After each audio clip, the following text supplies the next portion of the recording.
continuer d'assombrir le tableau sans dramatisation, en essayant de rester objectif sur les conditions de travail des personnels, des enseignants-chercheurs, des enseignants en particulier. On observe une dégradation régulière, générale, des conditions de travail de tous les personnels des universités et un développement de la précarité. Alors, quand je dis tous les personnels des universités, ce sont bien sûr les enseignants-chercheurs, les enseignants, pour ce qui concerne le champ de syndicalisation du SNESUP, mais aussi, et il y a des rapports entre les deux, il faut penser les rapports, les personnels administratifs et techniques.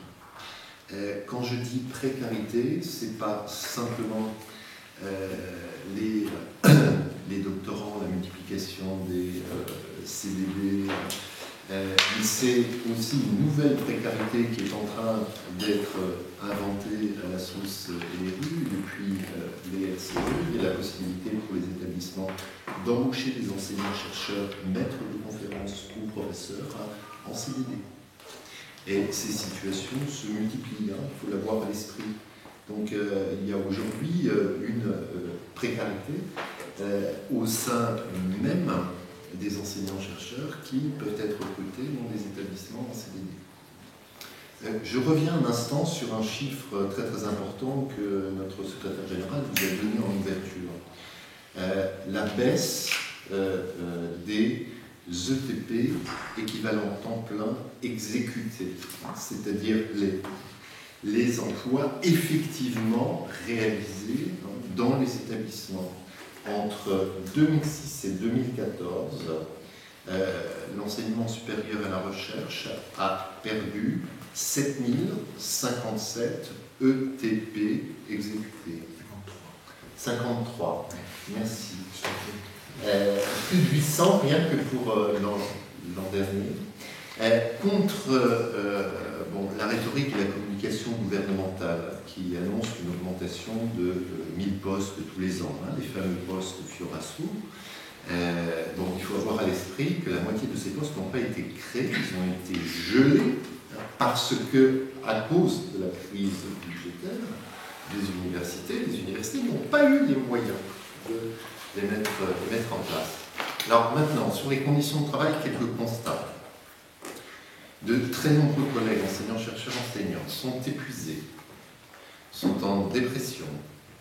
Les phénomènes de stress, de burn-out ne cessent de se multiplier. Les tentatives de suicide se multiplient. Les suicides avérés se comptent par dizaines ces dernières années. Les services de médecine préventive sont débordés. Les CHSCT aussi. Parfois, les services de médecine préventive sont eux-mêmes en souffrance. On arrive à des situations où ceux qui sont censés prendre en charge la souffrance sont eux-mêmes en situation de souffrance.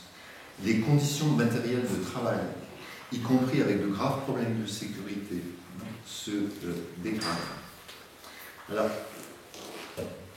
les causes, très rapidement.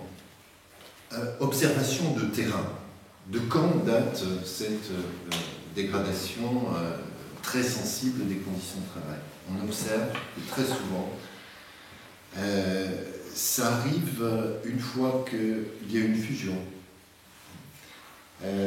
Après le passage au LCE, pour l'université de Strasbourg, que je connais très bien, puisque j'y suis en poste depuis 25 ans, grande université fusionnée en 2009, dans les prises en charge de personnel en souffrance, pour ce qui concerne une quinzaine de personnels en souffrance ces 2 dernières années, qu'est-ce qu'on observe? Le début de leur souffrance remonte à 2009, 2010, 2009, c'était la fusion. Et ils vont voir la médecine de prévention, ils font appel aux organisations syndicales en soutien à des situations de pression morale, voire des situations de harcèlement, tout simplement de burn-out, après 2 ans, voire 3 ans de souffrance. C'est quand la souffrance devient insupportable qu'elle est exposée. Les causes objectives, c'est les défauts, les manques de poste. Quand dans un secrétariat d'une composante, il y a 6 personnels au lieu des 8 qu'il faudrait pour faire tourner le secrétariat, il y a une surcharge de travail, la souffrance au niveau des BIATS. Il y en a 2 qui se mettent en maladie parce qu'ils explosent. La souffrance est multipliée par 5 pour les autres. Ces personnels administratifs et techniques ne sont plus à la disposition des enseignants-chercheurs pour les aider dans leur mission. Et ça c'est une chaîne, c'est un cercle vicieux. Les enseignants-chercheurs se retrouvent eux-mêmes dans des situations de souffrance. Au niveau des enseignants-chercheurs, l'évaluation de ces dernières années, le temps qu'ils passent à monter des projets ANR qui sont refusés. C'est des dizaines, des centaines d'heures de travail pour monter un projet. Et avoir un résultat négatif, ça nous fout le moral à zéro. L'évaluation permanente fait des dégâts considérables. On voit des collègues enseignants-chercheurs contacter un responsable syndical uniquement sur la motivation suivante. Je suis très très inquiet parce que j'ai publié qu'un article cette année. On va prendre une carte syndicale, c'est-à-dire se protéger parce qu'on se croit mauvais chercheur, non publiant. Alors que la collègue est un bon chercheur. Mais objectivement, de moins en moins de temps à consacrer à la recherche parce que les tâches administratives sont de plus en plus lourdes. La concurrence entre les laboratoires et la concurrence entre les enseignants-chercheurs est l'une des causes importantes de la dégradation des ambiances de travail au sein des laboratoires, au sein des composantes.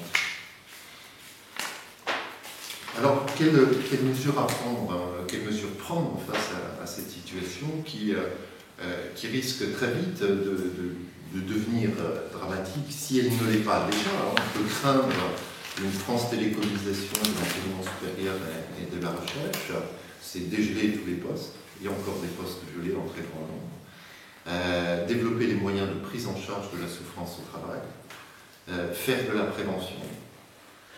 Et la meilleure prévention peut être tout simplement un encadrement décent, conforme aux besoins. Quelles sont les mesures qui sont prises par les établissements? Bien sûr, les équipes présidentielles, les équipes administratives ont pris conscience, même tardivement, de la gravité de ces situations. Les mesures administratives qui sont le plus souvent prises par les équipes présidentielles et les directions générales des services, pour les cas de pression morale ou de présomption de harcèlement, c'est le déplacement du collègue en souffrance. Ce qu'on observe, c'est que le plus souvent, l'auteur d'une situation de présomption de harcèlement ou de pression morale, parce qu'il appartient à la hiérarchie, est relativement bien protégé par les équipes présidentielles. Et ça, c'est très très inquiétant. Les universités doivent la protection à tout leur personnel. Ce n'est pas le cas dans toutes les situations. La deuxième chose qu'on observe, c'est effectivement une montée en puissance de la prévention avec l'embauche de psychologues du travail et parfois des renforcements des équipes de médecine préventive et la mise en place de grands programmes bien-être au travail, par exemple, en faisant appel à des psychologues, pourquoi pas à un laboratoire de psychologie. Ce qu'on peut observer, c'est que très souvent, ça conduit à un travail de réadaptation au travail et non pas à un traitement des causes effectives, des causes réelles